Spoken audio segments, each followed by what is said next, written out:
Happy Monday, everybody. Yeah, still without my own computer. So I'm on my sister's again. It's a little frustrating, but whatever. So, here's a story. I was trying to do crazy hair for this week, and I tried actually attempting a mohawk, and it just got really greasy, and it looked like I had a horn growing out of my head, so I had to get a shower. So I tried. um, this week's actually kind of unique because this week we are showing our videos and we will have our purses in response to Amazing Grace's YouTube video a few weeks ago. So yeah, I don't really carry around a purse. I carry around a wallet. When I do carry around a purse, it's like I have like my wallet in it anyway. So this is kind of like my purse. I keep everything in it. Like everything from like my drawings that I do occasionally. Like I design tattoos and stuff for people. That's in there. My debit card, concert tickets. Well, this is soccer ticket, but whatever. Memory card. Dysautonomia wise, like health wise, I'm gonna cover up this part. I have like my medical information. So past medical history, allergies, and medications. When I worked on the ambulance, this was like the golden ticket. This is what was great to have in someone's wallet or purse, because if you don't know what medication someone's on and they're unconscious and you give them something, it could be really bad.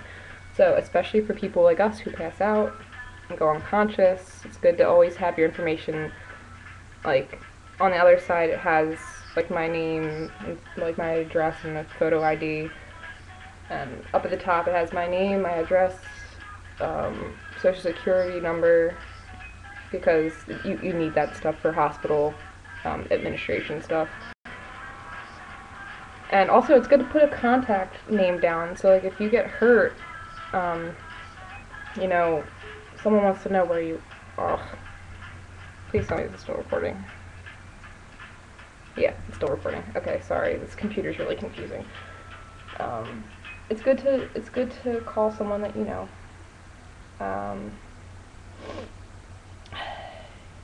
You wouldn't believe it, but the one time it's not in here, I always carry around salt packets with me in my purse, wallet thing, but they're not in here, so it means I need to refill it. Just the little salt packets that you get from restaurants. It's good to carry around like 5 of them, so you can do like a salt shot if you feel dizzy or like lightheaded. It really does help, surprisingly. I didn't think it worked until I actually started doing it. That's only if your doctor says it's okay, because I have really low like pulse and blood pressure issues. So my doctor said it's okay, and it's like a caffeine goes, it might like throw off my sleep cycle, but it actually makes me feel better. Like I just got frozen coffee, so it makes me feel better for as long as I'm drinking or eating something salty or caffeinated. Anyway, so yeah, that's my wallet purse thing. Mine's kind of boring. But yep. So now on to questions real quick. Shannon, you kind of asked when we feel our best, like what do you think we did when we feel our best? Mine's really random. Like some days I just wake up and I feel great. I don't know why. But other times it's because I get proper food and rest and I'm in a good environment. Like I know when I sleep in the city, I feel worse than I do when I sleep in the suburbs. Like waking up wise. I don't know if it has to do with the air, I don't know. But I random, like it's just very sporadic when I feel good, and I think a lot of it has to do with where I sleep. and what I have to eat, and if I have my medicine. If I don't have my medicine, I know it's not going to be a good day. Kylie, you asked if anything unusual happened in our childhood that might have sparked something. Other than I was really clumsy growing up, like I would trip a lot, but that had, like I said, that probably had to do with just me being busy all the time. I had one weird event. My first day at kindergarten, I slipped off a bus because I heard a fire truck and I got really excited. So, in result in that, I slipped off the stairs of the bus, and there was a piece of metal hanging out from the door, and it caught hold of my eye right here, and the piece of metal went through here, missing my eye by like a centimeter, 2 centimeters or so, and my face was caught on the door. So I was part of a bus for a whole like 20 minutes. But yeah, you can't really see that much of a scar unless I kind of go like that.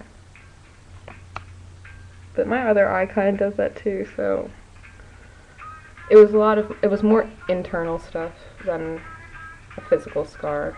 But I got like 8 stitches on the outside.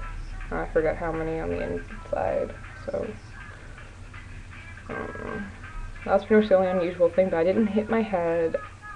It was just more of a traumatic sleet of metal was in my face. So yeah, to this day people make fun of me for that. They're like, you jumped off a bus because you heard a fire truck? I don't know, I was just a klutzy kid that liked to run around. So yeah. Leah, you asked if there was like a code word or if there was a thing that you would used to say to people. I follow this woman. She writes a blog. It's a phenomenal blog about dysautonomia, and she calls dysautonomia Bob, like living with Bob. I'll probably post a link in this somewhere because you guys have to read it. It's so good. Michelle Rogers, I believe her name is. I'm sorry, I'm terrible with names. But, yeah, so she says it's Bob, and so I have a few group of friends, but my one group of friends, there's a guy named Bob in it, and so whenever I feel sick, I would say, Bob!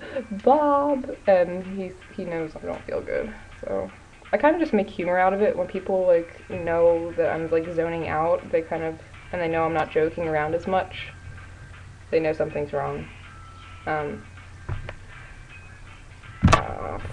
Frick. Okay, sorry, this computer keeps scaring me. As far as other code names and stuff go,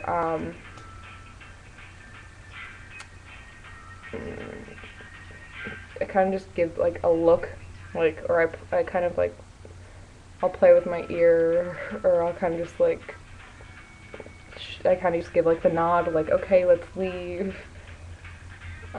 People say they can, like, read me, like I'm not that hard to read when it comes to when I don't feel good.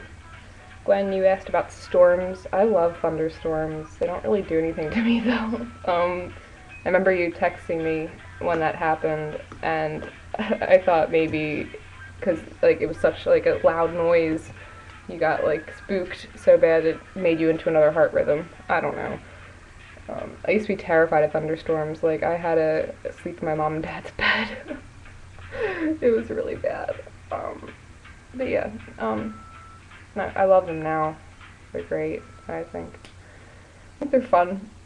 Anyway,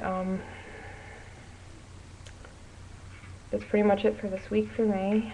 And hopefully, let's keep our fingers crossed, my laptop is working next week. I've come to the realization that I'm always the person that's in the wrong place at the wrong time situation, and I'm just bad luck. But that's okay. Oh well, life goes on. So, yeah. Hope you girls have a good week. Oh, and as far as the question goes, what's your favorite song to listen to when you're sick?